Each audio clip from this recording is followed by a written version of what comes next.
Okay. All right. Well, good evening. I have an interesting story to share about today, where I was held at air quote gunpoint by a homeless gentleman, and it's got me all kinds of fired up. So, long story short, I'll say I was in an undisclosed location, but it was near Indianapolis, Indiana. Long story short, I was turning a corner on a sidewalk and I came across a gentleman that was trying to get into a parked car. Had my AirPods in. He looked at me and said something. I couldn't hear what he said. Took my headphone out and I said, "What's up, buddy?" And he lunged at me and tried to grab me. So I sidestepped and got out of the way. And he pulled a dark object out of his pocket. And this dude says, "I'll fucking shoot you." So I start to back up and I was like, "You're not gonna fucking shoot me." And he told me to drop what I had in my hands. And I don't know why I said the shit, but I was like, "This is just an AirPod." And he was like, "Drop it." And he's pointing this dark object at me, keep in mind. And I said, "I'm not dropping." And he said, "Drop it." And I said, "I'm not dropping my AirPods and you're not gonna fucking shoot me." That point in time, a colleague of mine was able to stick his head out the door and kind of distract the guy long enough for me to get inside. So the dark object ended up being a wallet, but again, he threatened to shoot me more than one time. And you get to a point where I wasn't looking at what was in his hand. It was dark. He was pointing it at me, walking me down, saying he was going to shoot me. So I rightfully assumed it was a gun, so I was more making eye contact with him, trying to pick out what he was wearing so I could describe him. So that happened this morning. So we called, he ended up taking off, we called 911, cop showed up, they eventually found him. I had to go do a drive-by with him and ID him. So he's in jail. We have no idea for how long this is going to be. Cop said he had mental health issues.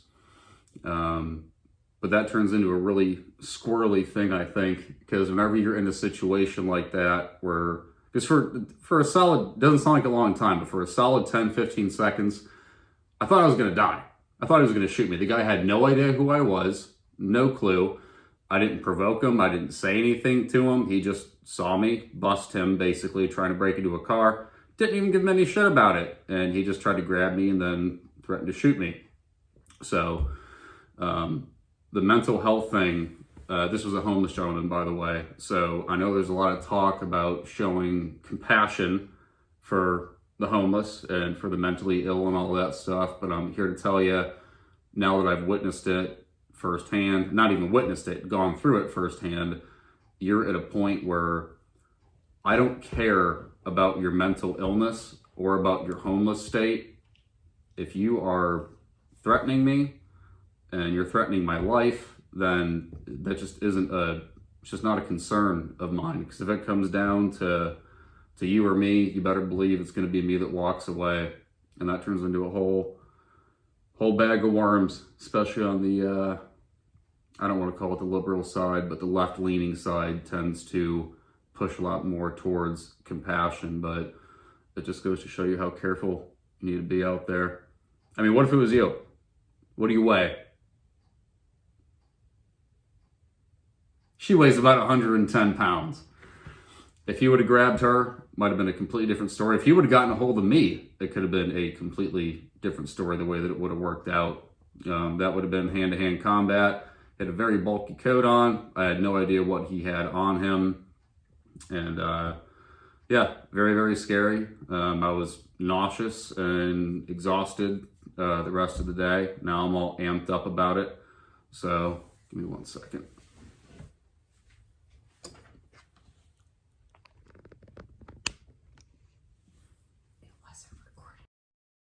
We're good. So especially, I've been working downtown in that area for quite some time. I encounter these people on a pretty regular basis. My sister works downtown, and she gets out of work late at night in the dark, and it just goes to show you how careful you need to be and how aware of your surroundings that you need to be. And man, I don't know. It's scary stuff. I mean, do you get scared walking to your car at night? Yeah. I mean, We have a bouncer that takes us out to the car. The bouncers take you out to the car. Yeah. That's perfect. Because this happened at 8:30 in the morning, by the way. Absolute broad daylight, 8:30 in the morning on a Wednesday. This happened. This guy was about my size. Yeah, he was saying crazy stuff about how, I don't know, somebody injected something into his neck.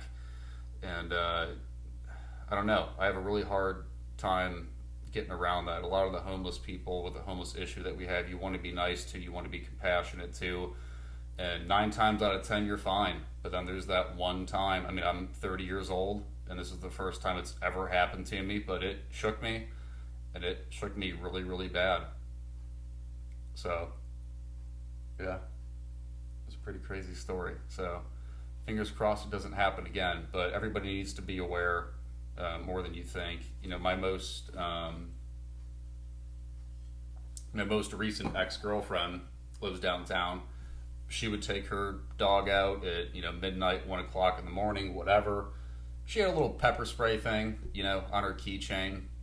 But I mean, from what happened today, if that guy would have got a hold of me and I had pepper spray on my keychain, it wouldn't have worked. And another ex-girlfriend of mine, she used to purposely go run at night, like up on the northwest side too, where some of the neighborhoods start to get sketchy whenever you left her neighborhood. And I don't know, just one of those things that people, they don't think it's ever going to happen to them, and it probably never will. And I was one of those people too. And I'm pretty confident that I can handle myself and stuff like that, but I don't know, I just had a real big wake up call today, I guess. And that turns into a whole police issue, because now you're in a spot. So I mean, my sister here has seen the video. We're going to try to work out a way. We're trying to start a podcast here soon. It'll be the Brother Sister Night podcast. We're trying to figure out how it all works. Yeah, when it comes down to a policing issue, so many people are against the police as well. But so that guy had a wallet pointed at me, but you better believe that I thought that thing was a gun. And a split-second decision like that, I can guarantee you, if I had my gun on me, I would have drawn on him, and then I would have shot him, and then I probably would have been ran out of town for shooting an unarmed homeless man, regardless of context. You know what I mean? So that goes to show what kind of pressure that police officers are under too. Whenever suspects or perps, whatever you want to call them, are fighting back and resisting arrest. Again, this guy had a real bulky coat on. I had no idea what else he had in his pockets. He could have had dirty needles. He could have had a knife on him, anything like that.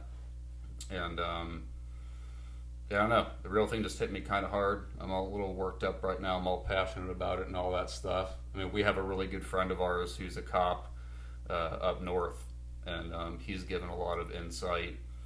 And I don't know, compliance is huge, and it can keep people out of dangerous situations like that. Because, like I said, if I had my gun on me today, that guy would be dead. And then I'd probably be in some kind of trouble. So, and now it's a hassle. Now I got to go to court over this. Do I press charges? Do I not? Well, he's mentally ill. He's mentally ill. Well, then we need to get him some help then. But either way, he needs to be off of the streets. I am compassionate towards mental illness. I feel I have some, mental health issues myself. I do have a big time anxiety issue. I'm a hypochondriac. There's things wrong in my brain too. But I don't know. When it comes down to the homeless issue, and most of them are either mentally ill or they're on some kind of drug, and you cannot trust a drug either, because those crackheads, they'll take a punch, they'll take a dog bite, they'll take injury to get what they want. So it was strange. The weird part about it is they're trying to basically what they arrested him for was intimidation and attempted robbery. So I try to make it clear in my statement that he didn't attempt to rob me. He didn't demand anything from me. All he said was, drop us in your hands. For some reason, like an idiot, I didn't listen to him and I refused to do it, but he didn't demand that I give him anything, so I wouldn't really call it a robbery.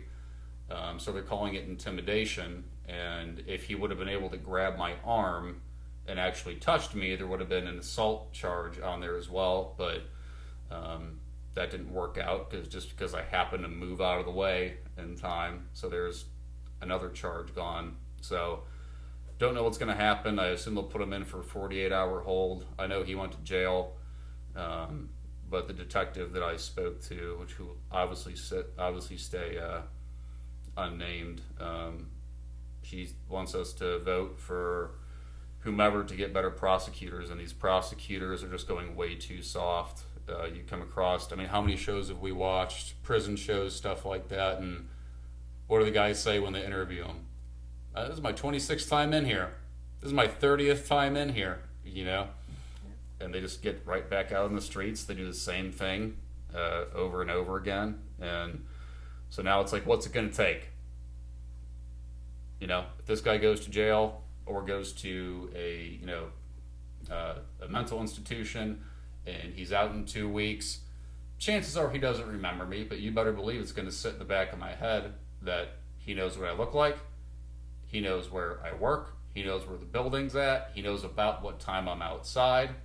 So I'm honestly not super worried about it, but that is something to keep in mind. So yeah, I just wanted to tell that story and make sure that people are staying aware. And we actually have this guy on video doing this too. Like I mentioned earlier, I'm trying to figure out how to work in ways to add videos to this stuff because we're brand spanking new to it. But in that video, if this thing went viral, right? So let's say I was packing and I shot that guy, I would immediately be under fire, probably ran out of town, all that good stuff. Then the video would come out, and in the video, you better believe that looked like a gun. And then, like I said, when you're in the spot, I don't know, just it happens so fast. In fact, the real funny thing is the description that I gave 5 things, and 3 out of the 5 of them were wrong. As far as what he was wearing, I should say. His facial hair I had down. I thought he had a dark blue hat on, a dark blue coat, dark blue pants, and like black boots. He had a light blue hat on, dark blue coat, so I was right about the coat, but he had blue jeans on and brown boots.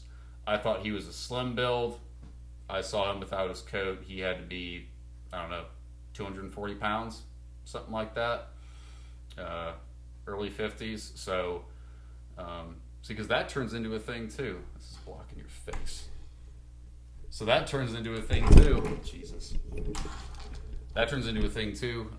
Even when you want to talk about like the most recent one is the Kyle Rittenhouse ordeal, and these prosecutors, or defense attorneys rather, either one, they ask such detailed questions that they just expect you to remember.